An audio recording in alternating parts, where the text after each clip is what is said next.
those who have not been watching and listening and understanding the recent developments within the NDC, let me bring this to your attention. But there's a strong wind of change blowing within the NDC, which eventually will pit maybe 1,000 or less former appointees against some 260,000 very unhappy, mostly angry and frustrated NDC foot soldiers and ordinary members who believe that they have not received what they consider to be their fair share of the cake of a party that has been in office for a cumulative 16 years.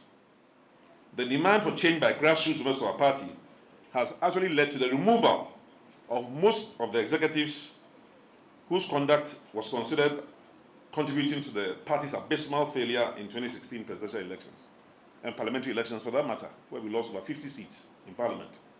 So if you look at our branch elections, between 75 to 85% of the branch executives in 2016 are no longer there in most branches nationwide. Some hit 95 and 100%. If you look at our constituency elections, the same ratio occurred. Between 70 to 85% of our constituency executives are no longer in office. They've been voted out or they did not stand at all. At the regional elections, the same thing happened. And maybe for those who are not paying too much attention, that particular level may be something you may be aware of, because you heard or read about some 10 regional chairmen coming to sign a document sometime last year in support of somebody. I hope somebody heard about that. What happened to those 10 people?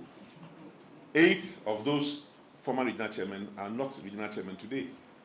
They either saw the tsunami coming and they dodged it by not standing for the elections at all, or those who stood actually were removed. And so we are going into the national secretariat elections, which is supposed to take place next month, with a similar situation. If you look at the national secretariat of the NDC today, there are very few people, probably just 5 or so people, who are trying to stay in the same positions. Majority have had to shift, maybe to move from vice chairman to try and be a chairman, or to move from a vice chairman to be a national organizer. You need to move position. If you sit still, the tsunami will wipe you out.